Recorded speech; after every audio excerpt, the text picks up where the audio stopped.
Տեսեք, վերջին օրերին մի շատ վատ դիսկուրս է Նիկոլը սկսել երկրով մեկ, այդ արցախցի երիտասարդը, որ մոտեցավ իրան, ասեց ինչու դու չես զոհվել, ինչու ես կենթանի մնացել, հետո այս ոնց որ սենց ալիքով տարածվեց եւ սկսեցին այդ իր թիմն էլ վերցրեց այդ չելենջը ու սկսեցին շարունակել, նաեւ դու ինչի չես զոհվել, նա ինչի չի զոհվել, հիմա մարդիկ սկսում են արդեն պատասխանել, բա դուք ինչի չեք զոհվել, հա, կարծես թե զոհվելը մի երանելի վիճակ է, մենք փոխանակ մտածենք նրա մասին, թե ինչու են այդքան մարդ զոհվել, հիմա մեկս մյուսից հարցնում ենք, թե նա ինչի չի զոհվել, սա ինչի չի զոհվել, բանը հասավ նրան, որ արդեն անվանական են հարցնում մարդկանց, դրանց պաշտպանության նախարար կոչվածն էլ ձեր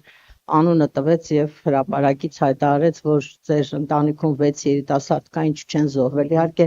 մի օր հետո ոնց որ հերքել է, թե ես նկատի չունեի զոհվել, ես նկատի ունեի պատերազմին մասնակցելը, բայց այդ ելույթը բոլորս լսել ենք, որ ասել է նահատակվել բառը, այսինքն եթե ինքը չգիտի, որ զոհվելն ու նահատակվելը նույն բանն են, ոչինչ չեն կարող անել, բայց ամեն դեպքում ես կարծում եմ իհարկե, որ հասարակությունը շատ վատ ընդունեց այս դիսկուրսը, հա, ինքը իր մեծ հաշվով բոլորը դատապարտեցին, մերժեցին, հա, թքեցին, մրեցին, բայց դե իրանց վրա դա չի ազդում։ Ուղղակի կա մի ինչ-որ զանգված, որը նաև լսում է, ասում, ահա դա ճիշտ է, ասում էլ ինչի չեն զոհվել, հա։ Ես կուզեի, որ ոչ թե մեզ բացատրեք, այլ այդ մարդկանց բացատրեք, հա, ոչ թե զոհվելու մասով, այլ նրա այն մասով, թե պատերազմում մասնակցել են, չեն մասնակցել, ինչու չեն մասնակցել ձեր զավակները եւ առհասարակ ոնց կարելի է պատասխանել, ոնց կարելի է դադարեցնել այս տեսակ գարշելի լողկալի դիսկուրսների տարածումը երկրով մեկ։ Դուք ոնց եք դա պատկերացնում։ Ես կարող եմ ասել, որ մեր ընտանիքի տղաները թե պատերազմի ժամանակ, թե դրանից առաջ աշխատել են, որ իրենք չզոհվեն, որովհետև իրենք կենտանի մեռելներ են, իրենք ուրիշ ոչ մի խոսույթ չեն կարող տալ հասարակությանը, մենք առաջարկում ենք ծրագրեր, ինչպես կարող ենք զարգացնել մեր երկիրը, ինչպես կարող ենք ուժեղացնել մեր անվտանգությունը, որպեսզի մարդիկ չզոհվեն, այս մարդիկ բերելով հազարավոր զոհեր այս տարիների ընթացքում, նույնիսկ չեն կշտացել դրանից, ուզում են, որ հայ բնակչության ամենակիչը այն ընդդիմադիր ուժերը, ընդդիմադիր ժողովուրդը բոլորը զոհվեն, եւ եթե մենք չկանգնեցնենք այս պրոցեսները, իրենք կհասնեն իրենց նպատակին, սաֆարովները կմտնեն Հայաստան եւ այդ ժամանակ մենք չգիտենք ով կզոհվի, ով կենտանի կմնա, բայց վստահ եմ, որ առաջին հերթին այդ ասողներն են զոհվելու, որովհետև ոչ մեկը չի ընդունում եւ չի սիրում այդպիսի խոսույթներով հանդես եկող մարդկանց։ Թող այդ ասողը լավ ուսումնասիրի իր ղեկավարած նախարարությունը եւ տեսնի այդ 6 տղաները եւ իրենց ընտանիքը ինչեր են արել,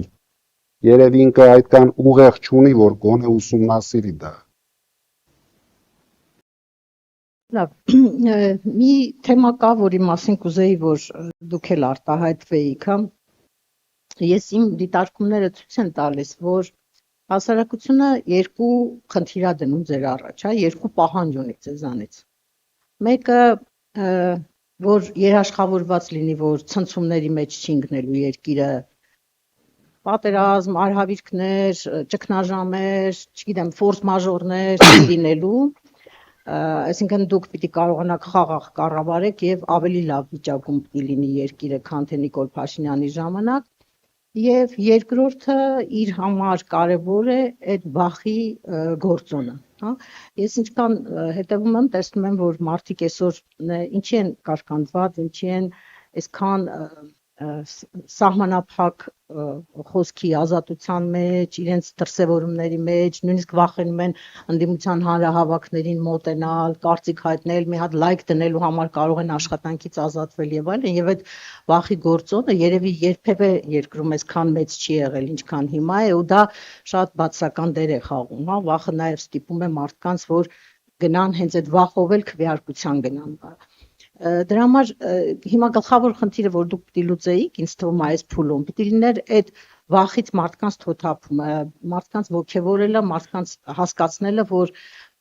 մի վախեցեք, ձեր համայնքապետը, հիմնարկի ղեկավարը, այսա այնա, ասենք փոքր գյուղեր կան, որտեղից մենք արձագանքներ ենք ստանում, որ հայտարարակ տերոր, տոտալ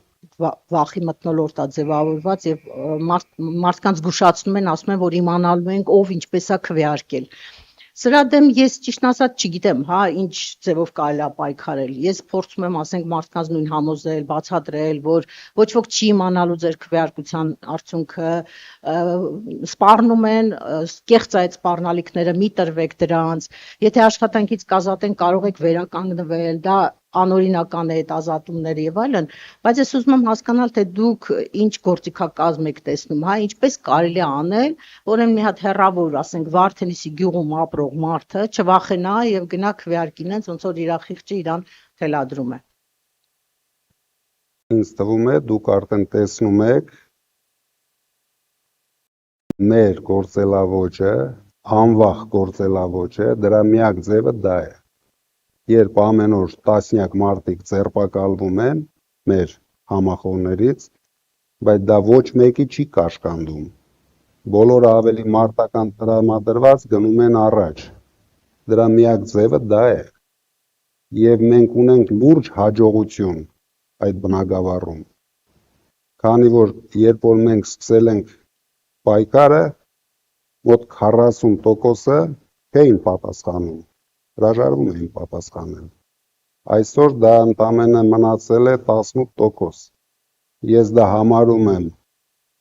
քանի որ բոլորդ հիշում եք, որ մենք սկզբից միայնակ էինք պայքարում, համարում եմ ավելի շատ մեր աշխատանքի արդյունքը եւ մենք շարունակելու ենք այդ ոճով աշխատել, ինչ կան ուզում են ձերբակալեն։ Մեկի տեղը 1000-ն է հավելանում։ Մարդիկ արդեն իրենցից չեն վախենում, մարդիկ արդեն իրենցից զզվում են, մեկ օր շուտ փոփոխություն են ուզում եւ մենք ապահովելու ենք այդ փոփոխությունը։ Մենք նոր Հայաստանում առաջին անգամ հասնելու ենք նրան, որ ընդդիմությունը հաղթելու է իշխանությանը։ Մենք դրանում վստահ ենք եւ մեր համախոհներն են դրանում վստահ, որովհետեւ մենք թե մարզերում, թե Երևանում, երևի դուք էլ տեսնում եք մեր հանրահավաքներին, որ ոչ մեկը իրենցից չի վախենում։ Եվ ամեն օր դա գնալով քչանում է։ Դրա համար մենք ասում ենք, մենք հաղթելու ենք վախը։ Փոփոխությունը գալու է եւ հաստատ մենք ունենալու ենք այդ փոփոխությունը։ Կարողանաք համոզել, որ ընտրություններից հետո գաք իշխանության ցնցումներ չեն լինելու, փոփոխությունները ի վնաս մարդկանց չեն լինելու, էլի։ Ցնցումներ բերում է թույլ իշխանությունը, ստախոս իշխանությունը։ Մենք չենք խաբում մեր ժողովրդին, մենք բաց դրել ենք բոլոր հարցերը, մենք սա անելու ենք։ Ես նորից եմ ասում, ամսի 8-ից հետո մենք ունենալու ենք նոր Հայաստան, ամենաապահով երկիրը, զարգացնելու ենք մեր բանակը եւ ուզում եմ ձեզ երևի առաջին անգամ այստեղ հնչեցնեմ, մենք ծրագիր ունենք զարգացնելով բանակը, վերազինելով բանակը նոր տեխնիկաներով, հասնենք նրան, որ մեր ժամկետային ծառայությունը հասցնենք 1 տարվա։ Ընդամենը 1 տարվա ընթացքում մենք հասնելու ենք դրան եւ մեր ժողովուրդը կտեսնի դա։ Ես գիտեմ, որ սրանք տարածում են, որ մենք ավելացնելու ենք նորից 2 տարի, բայց մենք հակառակն ենք անելու։ Մենք 1 տարի ենք սարքելու ժամկետայինը, ունենալով ուժեղ բանակ իհարկե։